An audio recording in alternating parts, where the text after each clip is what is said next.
해리 해리 아리 아리 오이 오이 아이 아이 아이 아이 오이 오이 예예예 오이 오이 아예 아예 오이 예예예 아예예예 아이요 오이 오이 오이 오이 아리 아리 해리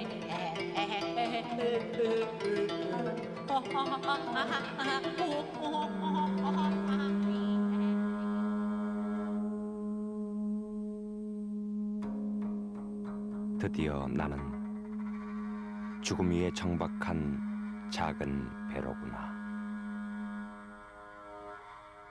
죽음이여, 그러면 내게 오라. 나만의 것이었던 조그만 내 그림자는 내게 무겁던 것이다. 그 그림자를 이제는 내게서 지워 없애주기만을. 나는 그리하여 사망함으로써 사망하기 시작한다.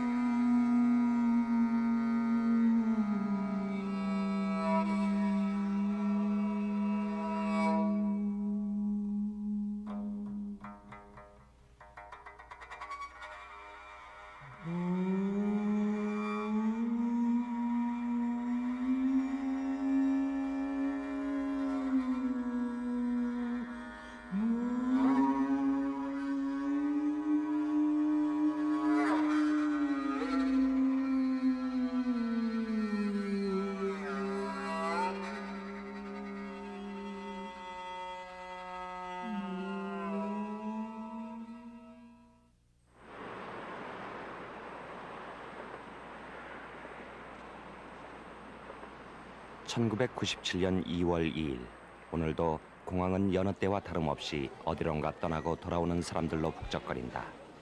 만남과 이별이 있는 곳엔 언제나 자잘한 기쁨이나 슬픔들이 숨어있게 마련이다. 오늘은 또 누가 떠나고 돌아오는 것일까? 오랜만에 뵙습니다. 예, 김영신이라고요. 예. 조인기 교수님. 예, 오늘 아침에 정 교수님께서 예. 저한테 전화가 아이고. 박 선생. 여느 사람들과 다름없는 이 작은 만남의 주인공은 바로 1969년 카나다로 이민을 떠났던 소설가 박상용 부부.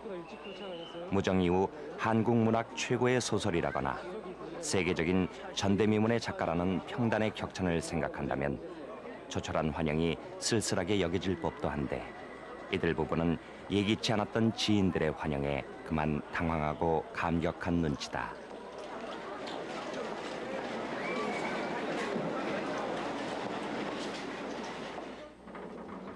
30년간의 이민 생활, 모국어로 소설을 써야 하는 소설가에게 모국은 언제나 아릿한 향수의 대상이었다. 긴 그리움 끝에 돌아온 조국. 박상용은 아마 짝사랑하는 소녀를 바라보는 순결한 소년의 심정으로 조국의 사소한 풍경들까지 마음 한켠에 차곡차곡 쌓아놓고 있을 것이다. 기분이 어떠냐고요? 아유, 기분이 그냥 뭐 좋죠. 근데 하도 오래간만에 오니까 얼떨떨하고 그렇습니다.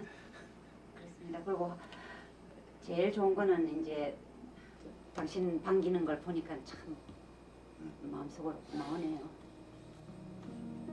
이국에서의 서럽고 긴 세월 동안 서로의 등에 의지해 살아온 부부.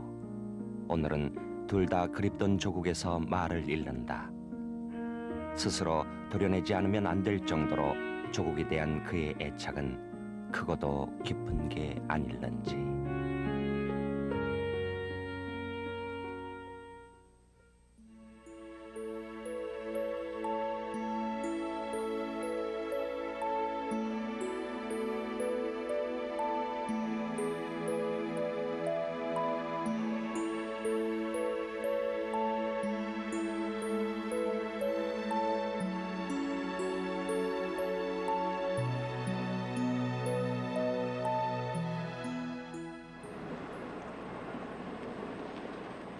어떤 소설도 작가의 경험으로부터 자유롭지 못하다는 작은 진리는 박상룡에게도 예외가 아니다.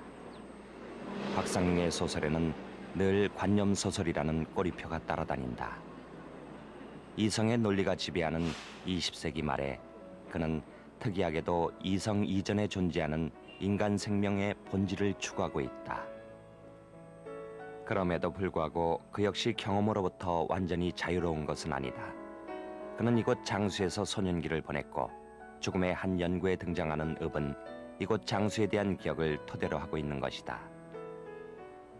인생은 나그나길 어디서 왔다가 어디로 가는가. 박상룡은 선뜻 고향으로 들어서지 못한다. 야반도주를 했다가 긴 그리움 끝에 돌아와 어스름 새벽 고향어귀에서 서성거리는 어린 영혼처럼 그는 고향 입구 다방에서 오래오래 고향을 내다보고 있는 것이다.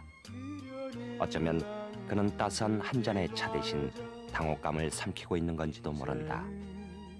40년 만에 대면한 고향이란 분명 기억 속에 선명하게 살아있으면서도 타향보다 더 낯선 존재인 것이다. 그래서 지금 박상룡은 식은 찻잔을 앞에 두고 한없이 망설이고 있는 것일 게다.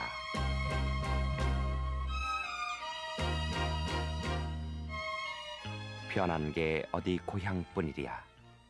어머니의 죽음에 절망하여 고향을 등졌던 17 소년의 머리에도 서리가 앉기 시작했는데 정든 사람 모두 떠나버린 옛 고향엔 이제 찬란하고도 스산한 유년의 추억만이 넋으로 떠돌고 있을 것이다.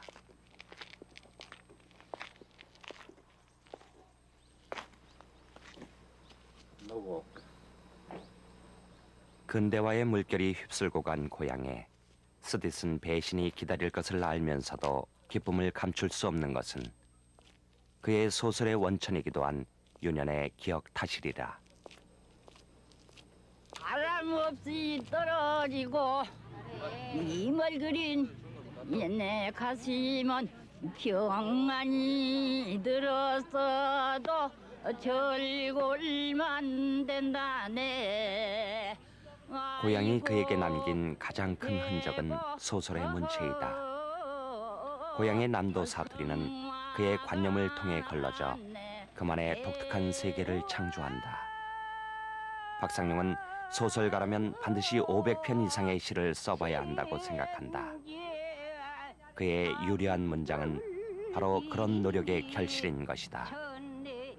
그렇다고 박상룡의 문체가 지극히 한국적인 것만은 아니다. 우리 글에선 익숙하지 않은 피동이나 사동, 동명사나 관계대명사 등을 자주 사용하는 것도 박상룡 문체의 중요한 특징을 이루고 있다. 동양과 서양이 어우러진 문체, 아득한 유년의 고향이 그렇게 그의 문체를 통해 살아 숨쉬고 있는 것이다.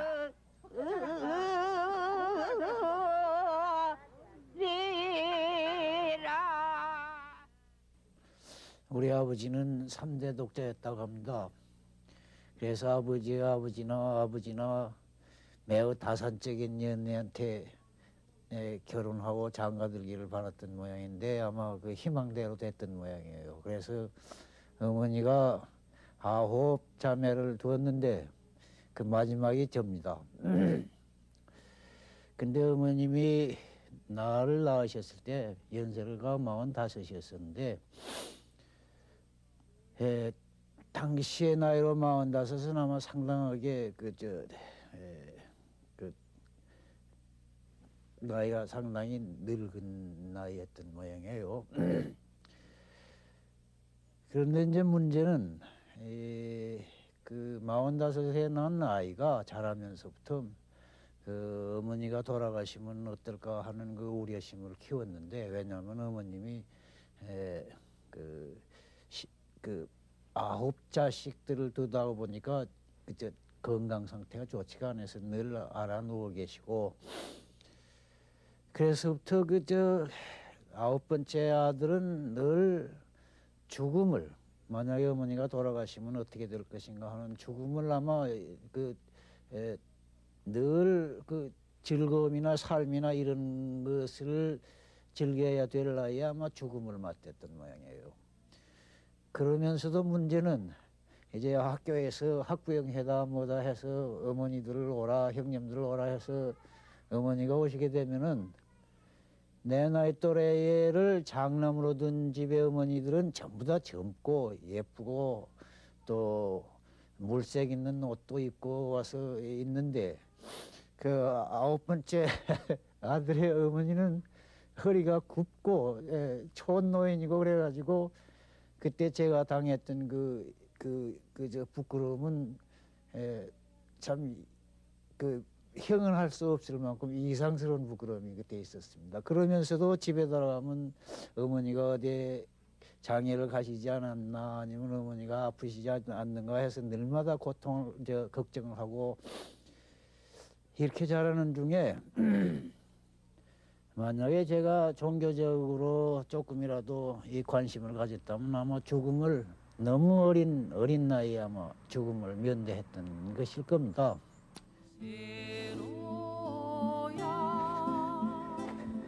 어머니의 죽음을 겁내던 소녀는 어머니의 죽음과 함께 고향을 등졌다. 그리고 이제 돌아가신 어머니만큼의 나이가 되어 다시 어머니를 찾아가고 있는 것이다. 늙은 어머니가 아니었더라면, 그리하여 죽음을 두려워하지 않았더라면 박상룡의 소설은 탄생하지 않았을 것이다. 그에게 어머니는 평생 끊어야 할 집착의 대상이었다.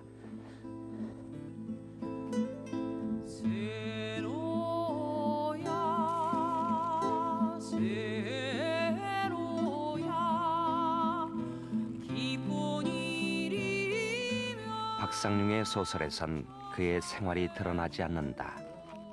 고향이나 어머니나 유년의 추억이나 모든 것들은 그의 깊은 사고를 통해 추상화 일반화되어 드러난다.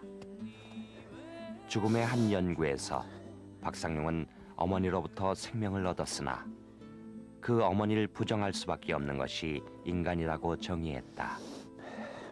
참으로 질긴 애착을 통해 비로소 걸러낸 섬뜩한 삶의 진리가 아닐는지.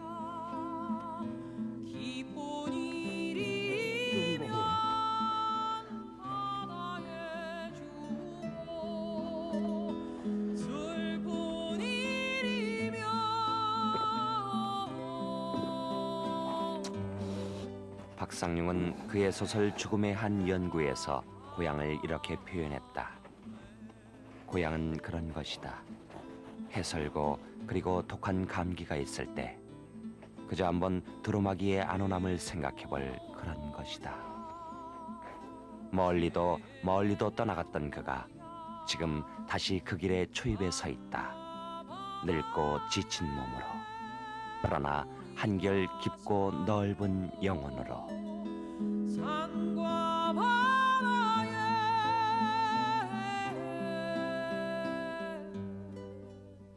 그 당시에는 이제 하나 학기마다 소설을 써오면은 발표를 하는데 지금 같으면 뭡니까 복사기가 있어가지고 다 복사를 해서 같이 읽게 되지만 그 당시에는 그게 없으니까 낭독을 하게 돼 있습니다. 본인이 낭독을 했는데 그 제목이 세계 내 존재라고 기억됩니다. 철학 용어죠. 그러니까 내용도 아주 철학적인 그런 내용으로 돼 있는데 읽는 것과 달라가지고 듣다 보니까 무슨 소리인지 도저히 알아먹을 수가 없으니까 듣다가 지쳐가지고 다 웃어버렸죠. 그러니까 아주 교실이 폭소가 터지고 웃음판이 됐는데 웬만한 사람 같으면 그게 뭐 안색이 변하고 또 미안해 한다든지 뭐 좀 부끄러워한다든지 주눅이 들 텐데 이 사람은 끝까지 오만하게 눈 하나 까딱 않고 그걸 다 견뎌내는 걸로 해서 그 아주 오만하던 그러면서도 당당하던 태도 이런 것이 지금도 눈에 선하고 또 그게 아주 화제가 됐었습니다. 많은 문인들이 또 이 사람을 가까이 하기를 두려워한 적도 있고 꺼린 적도 있습니다. 왜냐하면 논쟁에 한번 걸렸을 때 좀처럼 그 논리적으로 이겨내기가 힘든 당을 알고 그렇다면 이 친구한테서 자기가 논리적으로 굽힌다는 것은 또 별 좋은 일이 아니고, 그러니까 기피를 하게 되고, 그래서 또 그 점을 또 이 친구는 마땅치 않게 생각하고, 그래서 술을 먹으면은 그에 대한 불만도 토론하고 있죠. 그런데 하여간 우리나라 작가가 참 지금 한 600명 정도가 활동하고 있습니다만은 그때나 지금이나 뭐 가장 특이한 자기 존재를 분명히 한 가장 개성적인 그런 작가로 기억되고 또 기록될 것이라고 저는 생각하고 있습니다.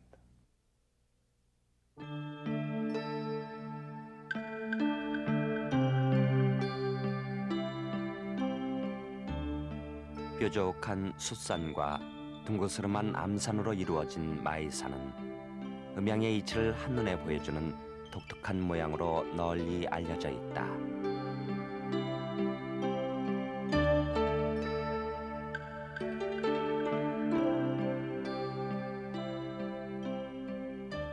기독교와 불교, 도교, 심지어는 인도나 티베트 종교에까지 걸쳐 있는 박상룡의 사상을 한마디로 요약한다는 것은 거의 불가능한 일이다. 그의 정신은 세계의 모든 종교와 신화에 닿아 있는 것이다. 그러나 그 모든 것을 아우르는 핵심은 음양론이라 할 수 있을지도 모른다. 이 음양론은 죽음의 한 연구에서 주인공의 득도와도 연결돼 있는데, 그의 음양론은 이분법적인 것이 아니라 한 사물의 안과 박처럼 상호 연관적인 것이다. 남자와 여자, 하늘과 땅, 정신과 육체, 이 세계는 이렇게 상호 연관된 양극의 질서 위에 존재하는 것이다. 박상룡은 인간을 종교 없이도 살지 못하지만 종교와도 살지 못하는 존재라고 정의한다. 생로병사의 고통스러운 한계 속에서 어떻게든 한 삶을 살아내지 않으면 안 될 인간들의 작은 염원이 이곳의 장관을 연출하고 있는 것이다. 마이산의 숫산에는 작은 동굴이 하나 있는데, 마치 죽음의 한 연구에서 보여주는 물고기처럼 밖에서 보면 남근의 모습을, 동굴 안에서 보면 여근의 형태를 띠고 있다고 한다. 저는 오늘 이 여행을 상당히 잘한 여행이라고 생각을 합니다. 왜냐하면은 여기 와가지고 바로 대자연 속에서 유리의 제6조 촌장이 그 낙관했던 물고기의 형상, 양극을 갖는 타원형을 바로 여기에서 보기 때문입니다. 알다시피 양극을 갖는 타원형은 안쪽에서 보면 여근의 형태고 바깥쪽에서 보면 남근의 형태여서 그것을 생명의 상징이라고 쳤던 것입니다. 그래서 저희 생각에는 유리의 육조천장이 제17장이라는 장장한 설법을 행한 것은 그 자기가 물고기를 낚은 것을 증명하기 위해서였다고 생각을 합니다.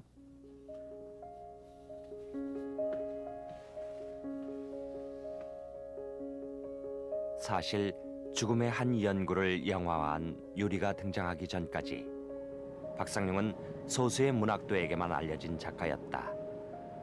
작관 평론가 김연에게 무정 이후 한국 문학사 최고의 작품이라는 평가를 받기도 하고, 고정 팬들로부터 절대적인 사랑과 지지를 받기도 했지만, 어쨌건 그가 대중적인 관심의 대상으로 부상한 것은 슬프게도 영화 유리의 영향임을 부정할 수 없을 것이다. 지금 박상룡은 영화 유리의 무대가 되었던 영종도의 한 갯벌을 찾아가고 있다.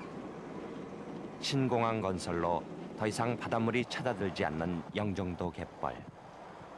죽음의 한 연구의 무대로는 더 이상 적격이 없을 듯하다.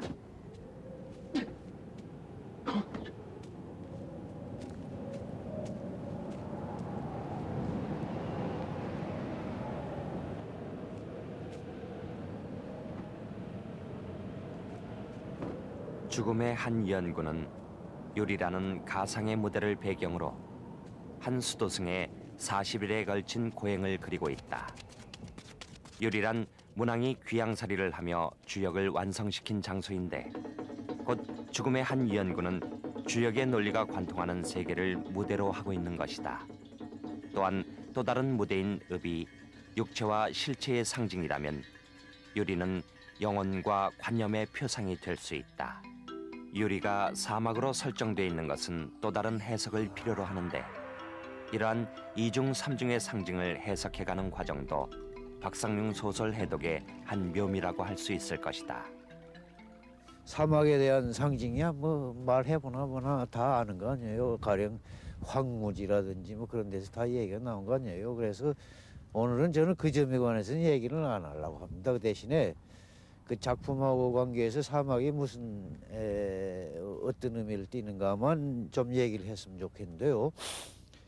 선문에 그런 말씀 얘기가 있잖아요. 저 도통하기 전에 산은 산이고 강은 강이고 도통 직전에는 산이 산으로 보이지도 않고 강이 강으로도 보이지 않는다. 그 다음에 도통하고 나면 다시 산은 산이고 강은 강이다.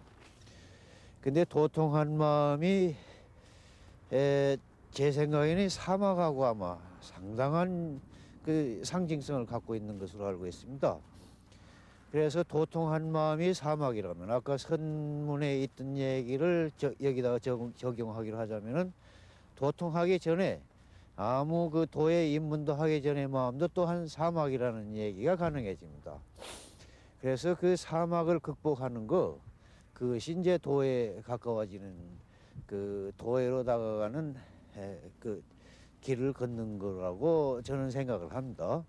그래서 거기에 남근이 나오고 생명의 상징이 나오고 그러다가 이제 사막을 극복하는데요. 그 사막을 극복한 얘기는 7조 어론에서 나오고 그 다음에 남근이라든지 또는 여근이라든지 생명의 상징으로서의 양극을 갖는 타원행이라든지 이런 거는 그 사막을 극복하기 위한 그 풍요에 관한 신화겠지요. 그것이 제가 오늘 말씀드리고 싶은 겁니다.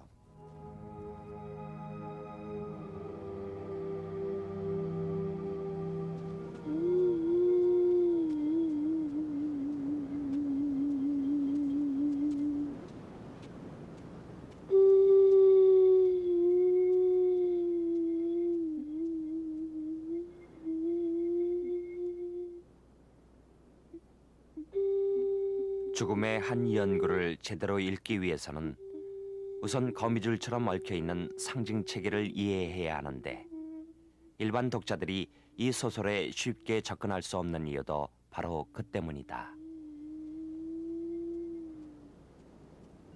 사마귀 암컷은 분명 수컷의 계집인데도 제 남성이었던 것을 먹는다. 씹어서 목구멍으로 삼켜 자기의 자궁 속에다 몰아넣어 버린다. 그래 남편이었던 수컷은 자궁 속에서 어느새 자식으로 변해가고 아내였던 암컷은 또 어느새 어미로 전이되는 것이다. 생명은 사람이든 굼벵이든 한 번은 온전히 죽지 않으면 안 되는 것인가? 작품 속의 40일이란 시간은 예수가 광야에서 보낸 순환의 40일을 상징적으로 암시하고 있다. 이는 죽음과 재생 사이의 시간, 즉 새로운 탄생으로 나아가는 중간적 상태라고 할 수 있다. 주인공 유리를 예수의 상징으로 볼 수 있는 단서들은 작품 곳곳에 드러나 있다. 유리는 예수와 마찬가지로 33살이며 예수가 십자가에서 처형당하듯 유리 역시 나무에 매달려 죽음을 맞이한다. 그러나 동시에 유리는 선불교의 상징이기도 하다. 이 암수바위는 영화 촬영을 위해 세트로 만든 것인데 거의 진짜 같아서 지금은 관광객들의 심심찮은 방문을 받고 있다.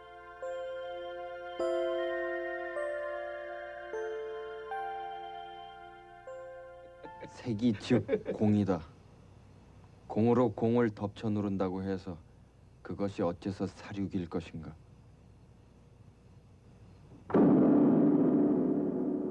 살해당하는 5대 촌장과 6대 촌장 유리는 선불교의 5조 홍인과 6조 해능의 관계를 차용하고 있으며 또한 존자와 유리가 주고받은 개성은 중국 선해대가 신수와 해능의 것 그대로이다. 털고 닦아서 먼지며 티끌 못 앉게 하세.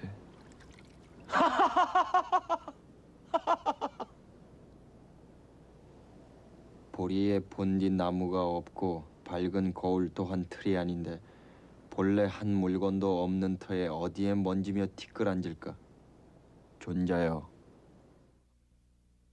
그 주인공이 아버지 같은 스승, 비만한 존자, 위는승을 죽이고 육조 촌장이 되는 것을 작가는 구도적 살인이라고 부르고 있습니다. 그런데 이 살인은 임재록의 권유를 그대로 행한 것처럼 보여지는데 임재록에 의하면은 그 만나는 모든 사람을 죽여라. 부처를 만나면 부처를 죽이고 승을 만나면 승을 죽이고 부모를 만나면 부모를 죽여라. 이렇게 되어 있습니다. 여기에서 물론 이 살인이라는 것은 그 득도를 위한 것이죠. 만일 우리가 도라는 것을 그 새로운 가치 기준 또는 새로운 패러다임에 의해서 기존의 세계를 해체하고 재구성해서 새로운 세계를 만들어 갖는 거라고 그렇게 정의한다면은 기존 질서를 파괴하는 것은 당연한 일이라고 하겠습니다. 그러니까 구도적 살인이라는 것은 기존 질서를 전복해서 카오스의 세계로 돌아가서 모든 그러니까 무에서 새로 시작하는 것이라고 할 수 있습니다. 여기에서 우리는 작가의 표현을 주목할 필요가 있는데 그 아버지 같은 스승을 죽였다고 그렇게 되어 있습니다.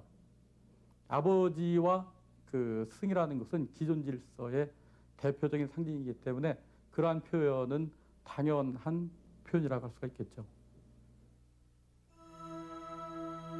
그리하여 불교와 도교, 기독교의 상징 체계 안에서 주인공 유리는 마른 늪에 낚싯대를 들여온다.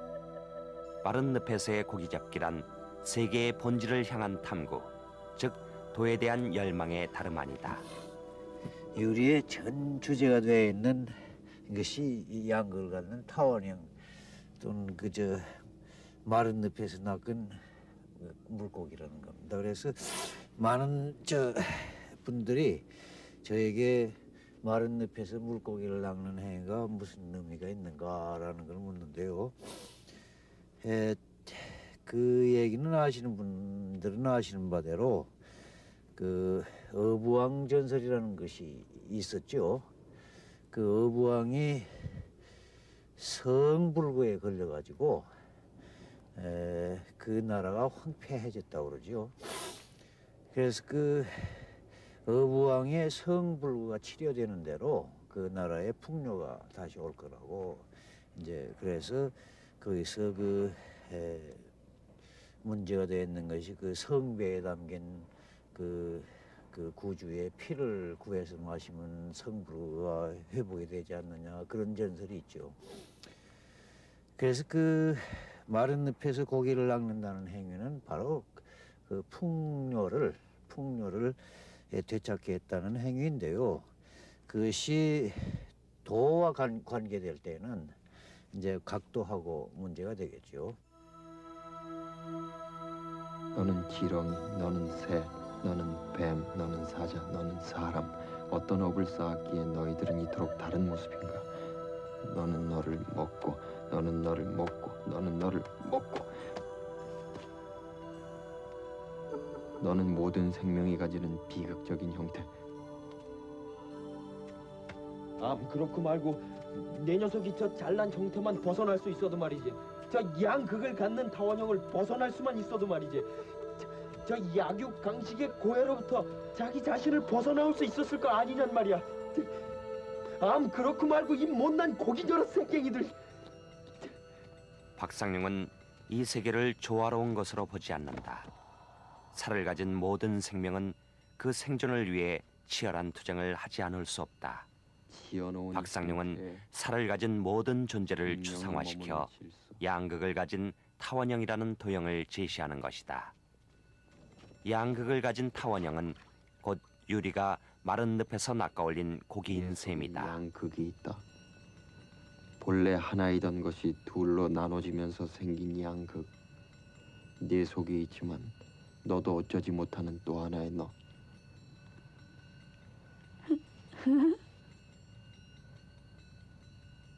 본래 하나인 것은 없는 것인가?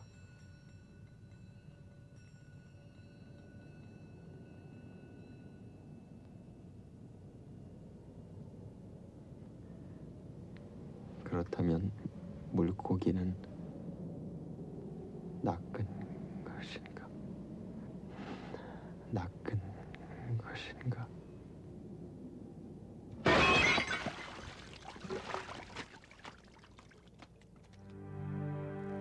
여기서 마른 늪이란 여성의 상징인데 작품 속에 나오는 창녀인 어머니와 수도부, 마리아를 연상시키는 장로의 딸 등은 모두 생명 창조의 근원인 여성을 상징하는 것이다. 그런데 창조란 죽음을 통해서만 가능하다. 마른 늪에서의 고기잡기란 곧 죽음을 뛰어넘는 창조의 상징이기도 한 셈이다. 제가 각도, 득도에 관해서 얘기를 하면은 저에게 묻습니다. 각도나 득도라는 게 뭐냐. 그런데 그것에 관해서는 저도 거기 포함을 시켜주시기 바랍니다. 아무도 아마 그것에 관해서는 자신 있게 말씀하실 수 있는 분들이 없을 겁니다. 왜냐하면 거기에 무슨 각도나 득도에 무슨 기준이나 평균이나 그런 것이 있는 것이 아닐 것이니까요. 그런데 선사들께서 해놓은 말씀이 없잖아 있는 것은 있습니다. 도란 무엇이냐? 제자가 물으니까 평심이 도다. 그 스승이 그런 대답을 했다는 얘기가 있습니다.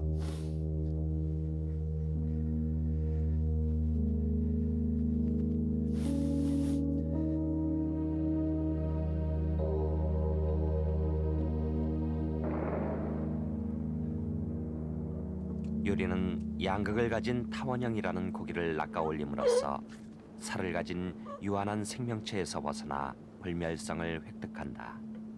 그리하여 유리는 스스로 자신의 혀를 잘라 말을 버림으로써 진정한 자유를 얻고 눈을 잃음으로써 시야의 한계에서 벗어나 더 넓은 세계를 바라보게 된다. 물론 이러한 결말이 역사성을 중시하는 사람들에겐 관념의 유희로 읽힐 수도 있다. 그러나 어린 아내가 늙은 남편을 잉태한다는 말 속에 박상룡의 역사관이 고스란히 담겨 있다. 죽음의 한 연구는 그러한 역사의 발전까지를 포함하여 인간 생명의 한계, 즉 죽음을 탐구하고 있는 것이다. 그리하여 유리는 예수와도 같이 스스로 준비한 죽음의 의식을 치르게 된다. 찰나와도 같은 육신의 생명을 죽임으로써 불멸의 세계로 나아가는 것이다. 그러나 중요한 것은 불멸 그 자체가 아니다. 그는 필멸할 수밖에 없는 인간의 유한성이야말로 불멸을 인식하게 하는 유일한 도구임을 주장한다. 곧 한 인간에게 주어진 극소의 시간과 고통스러운 육체는 타원의 한 극으로서 또 다른 극인 불멸을 가능하게 하는 것이다. 예, 박상룡의 소설은 되게 특이하다고 이야기들을 많이 하는데요. 제가 보기엔 특이하다는 정도가 아니라 전인미답의 경지인 것 같습니다. 한마디로 얘기하면 구도의 길을 그 소설로서 보여준다라고 할 수가 있겠는데, 우리가 흔히 보기에 구도라고 하는 것은 그 종교적인 의미를 띠는 것으로서 소설의 세계와는 확연히 구분되는 것이라고 이야기를 하고 있지요. 구도의 길이 욕망을 버리는 쪽이라면 소설 같은 것은 욕망의 극대화의 세계를 다루는 것, 문학이라고 하는 것은. 그런데 박상룡의 소설은 그것을 혼합해 보여주고 있습니다. 그러나 박상룡의 소설 세계에서 보여주는 구도의 길은 우리가 서구에서 접하는 그 기독교적인 소설하고는 확연히 구분되는데요. 서구의 그 기독교 소설이라고 하는 것이 그 영육의 그 이원적인 분류, 명백한 분리하에서 영혼의 구원 과정을 추구한다라고 한다면은 박상룡 소설 세계는 그 이원론 자체를 무시한 그 혹은 그 구분 자체를 넘어선 영혼과 육체를 동시에 뛰어넘는 그 자유로움, 이런 것들을 추구하는 과정으로 우리가 초점을 맞춰서 읽어야 될 게 아닐까 저는 생각을 합니다. 거기에 바로 박상룡의 특징이 있고 박상룡식의 그 동양에서의 구도 소설이 갖는 특색이 있지 않을까 저는 그렇게 생각하고 있습니다.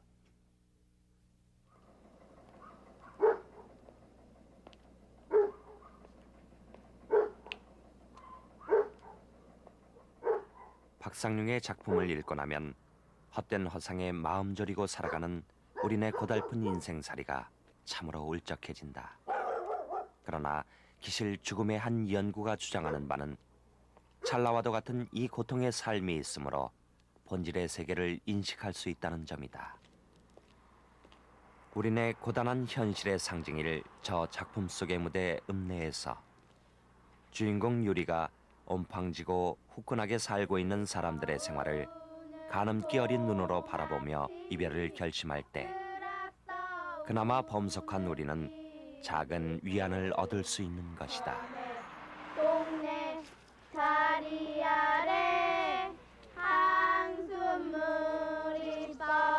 뻘건네 앞산 밑에 그네기네 심근 호박꽃 피었네 빛을 서우는 소같이 들어서우는 비둘기 거넷 동네 다리 아래